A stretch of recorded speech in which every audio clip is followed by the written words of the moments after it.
A mega operação realizada no Rio de Janeiro esta semana continua gerando consequências políticas desastrosas para o governo Lula. Conforme novas informações emergem, a crise se intensifica.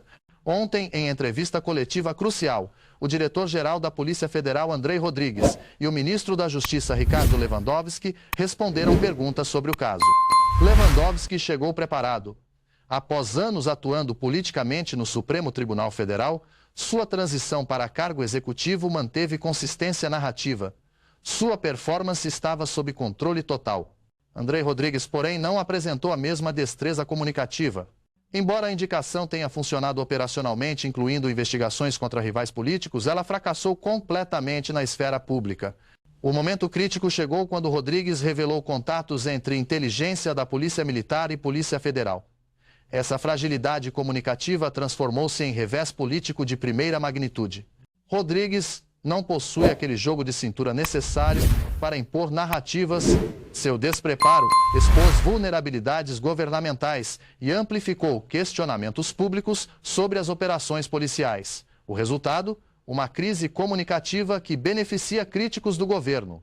Repare na reação imediata de Ricardo Lewandowski quando isso foi dito. E perceba também o desespero do ministro de Lula para intervir o quanto antes na resposta. Essa é uma operação do Estado do Rio de Janeiro e nós não fomos comunicados que seria deflagrada nesse momento. Houve um contato anterior do pessoal da inteligência da Polícia Militar com a nossa unidade do Rio de Janeiro para ver se haveria alguma possibilidade de atuarmos em algum ponto nesse contexto. A partir da análise do planejamento operacional, a nossa equipe entendeu que não era uma operação razoável para que a gente participasse. Então houve uma comunicação. Me permita, por favor. Olha, a comunicação entre governantes, entre o governador do estado e o governo federal tem que se dar ao nível das autoridades de hierarquia mais elevada. Então, essa operação, uma operação deste nível, deste porte, não pode ser acordada num segundo ou terceiro escalão. Então, houve um contato anterior do pessoal da inteligência. A revelação era tão comprometedora para o governo Lula que até mesmo Lewandowski tropeçou nas palavras. Quando questionado novamente por um jornalista para confirmar se esse contato realmente ocorreu, o ministro recorreu a uma distinção semântica reveladora.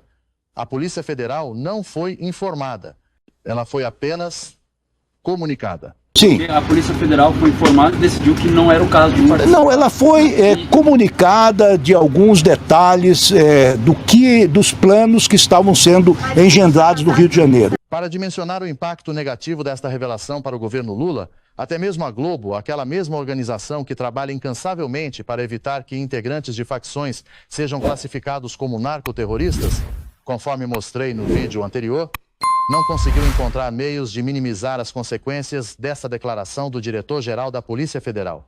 Minutos após a revelação, os comentaristas da emissora já expressavam preocupação com as implicações políticas do caso. O desconforto era visível. A informação de toda essa entrevista é uma informação embaraçosa para o governo federal.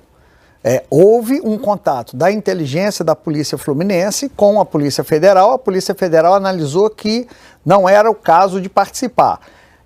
Legalmente, taticamente, pode até ter razão, mas politicamente a notícia hoje é que a Polícia Federal foi informada. Não importa se é o primeiro escalão, não importa se é o terceiro, se é o quarto, se é o quinto. Polícia Federal é Polícia Federal. Então, a Polícia Federal foi convidada a participar e se recusou. É o que disse o Andrei. Isso, politicamente, é muito embaraçoso para o governo federal. Ponto 1. Ponto 2. O governo federal não está sabendo como reagir. 24 horas depois da operação policial mais letal, com repercussão internacional, a medida é mandar 2 pessoas conversar com o governador. O diretor da Polícia Federal, o Andrei, estava viajando, mas a Polícia Federal não precisa esperar presidente para vir participar aqui de assuntos de segurança. Se a situação já era embaraçosa até mesmo para os defensores governamentais na imprensa, o pronunciamento de Lula publicado em rede social ontem à noite transformou o caso em constrangimento público. O presidente escreveu: não podemos aceitar que o crime organizado continue destruindo famílias, oprimindo moradores e espalhando drogas e violência pelas cidades. Cá entre nós, é preciso ser muito ingênuo para acreditar nessa narrativa. Lula está no final de seus 11 anos como presidente da República, sem contar os 6 anos do seu partido anterior. Apenas agora resolveu que o crime organizado é inaceitável? Mais problemático ainda, a ideologia que Lula defende a humanização do combate ao pequeno crime, a não punição com encarceramento privado, é completamente incompatível com o combate efetivo ao crime organizado, conforme ele e Flávio Dino defenderam em janeiro de 2024. Enquanto isso, o governador do Rio de Janeiro, Cláudio Castro, revelou que solicitou apoio das Forças Armadas em 3 ocasiões para operações em comunidades. Todos os pedidos foram negados. O argumento governamental seria necessária uma GLO garantia da lei e da ordem. Aparentemente, o governo Lula não estava disposto a conceder. É verdade que se trata de uma afirmação do governador, não de um documento oficial. Porém, considerando o bombardeio que Cláudio Castro já enfrenta da militância de esquerda, das ONGs e de parte da imprensa, tudo isso que podemos resumir como militância organizada, parece extremamente improvável que ele resolvesse inventar mais uma encrenca com o governo federal apenas para agravar sua situação política. Aqui está o ponto crucial. Enquanto o governo Lula considera desnecessária uma intervenção das Forças Armadas no Rio de Janeiro, esse mesmo governo decretará GLO em Belém durante a COP30, que ocorre na próxima quinta-feira, 6 de novembro, conforme confirmou o governador do Pará.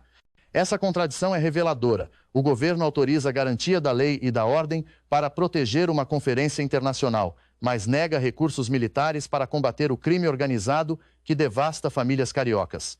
Parte da grande imprensa, como a Globo, noticia que o governo do Pará pediu a Lula para decretar GLO. Porém, segundo coluna do Metrópolis, Helder Barbalho, o governador anfitrião da COP30 já afirmou que Lula decretará. A contradição é gritante. Para proteger o cidadão pagador de impostos do domínio de facções no Rio de Janeiro, GLO é inviável.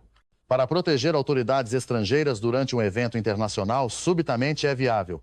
Essa não é uma priorização de segurança pública, é uma priorização política. Mas essa história permaneceria incompleta sem o judiciário. Alexandre de Moraes assumiu a chamada ADPF das favelas, antes sob responsabilidade de Barroso. Ontem mesmo, enviou extensa lista de perguntas ao governo do Rio sobre a operação. Porém, a pressão de Moraes não seria suficiente.